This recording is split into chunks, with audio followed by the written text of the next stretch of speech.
ఉమ్మడి పాలమూరు జిల్లా పాలమూరు బిడ్డను నేను ముఖ్యమంత్రిని అయినా పాలమూరు బిడ్డను నన్ను మీరు ఓట్లేసి గెలిపించారు అని చెప్పేసి మాట్లాడుతున్నటువంటి ముఖ్యమంత్రి రేవంత్ రెడ్డి గారు ఈరోజు ఇదే ఉమ్మడి మహబూబ్ నగర్ జిల్లాలో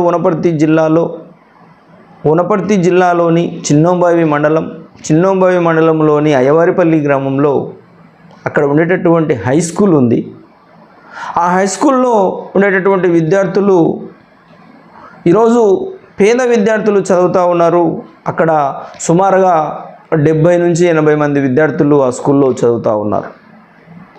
ఈరోజు ప్రభుత్వం పైన నమ్మకం లేక ప్రభుత్వ పాఠశాలలో విద్యార్థులు చదువుకునేటటువంటి పరిస్థితి లేదు. కానీ ఈరోజు విద్యార్థుల కొరత ఉండేటటువంటి పరిస్థితులలో 60 నుంచి 70 మంది విద్యార్థులు ఈరోజు అక్కడ చదువుతూ ఉంటే అక్కడ 1వ తరగతి నుంచి 10వ తరగతి వరకు ఆ హై స్కూల్ ఉంటే ఆ హై స్కూల్లో ఒకటే టీచర్ ఉన్నారు.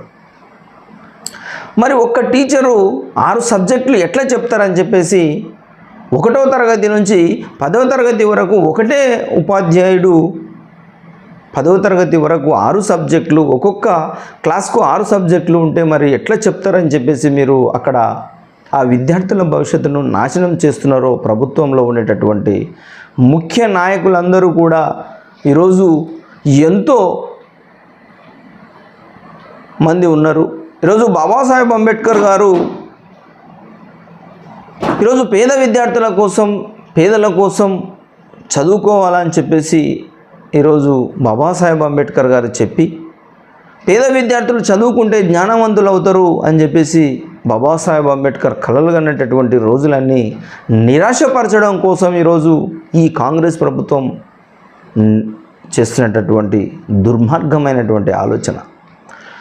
ఈరోజు పల్లెటూళ్ళలో గవర్నమెంట్ పాఠశాలను నేను తీర్చిదిద్దుతా అని చెప్పి ప్రజల ప్రభుత్వం అని చెప్పి మాట్లాడుతున్నటువంటి ఈ కాంగ్రెస్ ప్రభుత్వం ఈరోజు అయ్యవారిపల్లెల్లో ఉండేటటువంటి విద్యార్థులు తల్లిదండ్రులు ఈరోజు రోడ్లపైకి వచ్చి ధర్నా చేసేటటువంటి పరిస్థితి ఏర్పడింది. అంటే నీ ప్రభుత్వం ఏం చేస్తుందో ఒక్కసారి విద్యార్థులకు సమాధానం చెప్పాలి, రైతులకు సమాధానం చెప్పాలి, ఇక్కడ ఉండే ఓట్లు వేసినటువంటి ప్రజలకు మీరు సమాధానం చెప్పాలని చెప్పేసి మేము మీకు కోరుతా ఉన్నాం. ఈరోజు అయ్యా రేవంత్ రెడ్డి గారు ఎంతోమంది పేద విద్యార్థులంతా ఈరోజు ప్రైవేటు పాఠశాలల్లో ప్రైవేటు కాలేజీల్లో చదవలేనటువంటి నిరుపేద కుటుంబాలు ఈరోజు గ్రామాల్లో ఉండేటటువంటి పాఠశాలలకు వెళితే ఈరోజు గ్రామాల్లో ఉండేటటువంటి పాఠశాలల్లో ఉపాధ్యాయుల కొరత, చదువు చెప్పేటటువంటి ఉపాధ్యాయులు లేక ఈరోజు పిల్లలు చదువు నేర్చుకోలేనటువంటి చదువుకు దూరం అవుతున్నటువంటి పరిస్థితి చూస్తూ ఉన్నాం.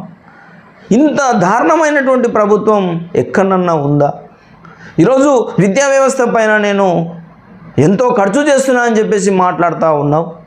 ఈరోజు ఆరోగ్యం పైన ఆసుపత్రులకు నేను ఎంతో ఖర్చు చేస్తున్నా అని చెప్పేసి మాట్లాడుతూ ఉన్నారు మీరు. ఈరోజు విద్యా వ్యవస్థ ఎక్కడ ఉంది? ఆరోగ్య పరిస్థితులు ఎక్కడ ఉన్నాయి? ఈరోజు రైతుల సమస్యలు ఎక్కడ ఉన్నాయి? ఈరోజు ఎందుకోసం విద్యార్థులు రోడ్లపైకి వస్తున్నారో, ఎందుకోసం విద్యార్థులు ఉద్యోగాలు లేక నిరాశపడుతున్నారో ఒక్కసారి ఈ ప్రభుత్వానికి కనువిప్పుగా మనం అంతా చేయాల్సిన అవసరం ఉంది. ప్రజలారా ఒకటే గమనించండి, రేపు రాబోయే రోజుల్లో స్థానిక ఎలక్షన్లు వస్తున్నాయి కనుక ఈరోజు పాలమూరుకు వచ్చినటువంటి రేవంత్ రెడ్డి గారు ఒకే మాట చెప్పడం జరిగింది. కాంగ్రెస్ ప్రభుత్వం కోసం పని చేసినటువంటి కార్యకర్తలకు పదవులు ఇవ్వండి, బాధ్యతలు ఇవ్వండి. రేపు రాబోయే రోజుల్లో మా కోసం మీరు పని చేశారు, మీకోసం ఇక్కడ వేదిక పైన ఉండేటటువంటి ఎమ్మెల్యేలు, ఎంపీలు, మంత్రులు అందరూ కూడా గ్రామాల్లోకి వచ్చి మీకోసం పని చేస్తారు. గ్రామాల్లో ఉండేటటువంటి స్థానిక ఎలక్షన్లో కూడా మనం గెలవాలి అని చెప్పేసి మెసేజ్ ఇచ్చిపోతున్నటువంటి రేవంత్ రెడ్డి గారు, ముఖ్యమంత్రి గారు, ముఖ్యంగా పాఠశాలల పైన మీరు ఫోకస్ చేయండి. గురుకుల పాఠశాలలో సౌకర్యాలు లేక, నీళ్లు లేక, తిండి లేక, పౌష్టికాహారం లేక ఎంతోమంది విద్యార్థులు ఈరోజు కరెంటు లేక ఎంతోమంది విద్యార్థులు అవస్థ పడతా ఉంటే మీకు కనిపించడం లేదా? ఈరోజు గ్రామాలలో రోడ్లపైకి వచ్చి విద్యార్థులు మాకు ఉపాధ్యాయులు లేరు, పాఠాలు బోధించే ఉపాధ్యాయులు లేరు అని చెప్పేసి ఆవేదన వ్యక్తం చేస్తుంటే మీకు కనిపించడం లేదా? ఎందుకోసం ఉపాధ్యాయులను మీరు నియమించడం లేదు? ఎందుకోసం పిల్లల భవిష్యత్తుతో మీరు ఆడుకుంటున్నారు? దానికి మీరు సమాధానం చెప్పాలి. ఓట్ల కంటే ముందు సమస్యలపైన ఫోకస్ చేయండి. ఓట్లు ముఖ్యం కాదు, ఈరోజు స్థానిక ఎలక్షన్స్ ముఖ్యం కాదు, మీరు గ్రామాల్లో ఉండేటటువంటి పాఠశాలలను తీర్చిదిద్దాలని చెప్పేసి నేను ఈ మీడియా తరపున మీకు తెలియజేస్తున్నా. జై భీమ్, జై భారత్.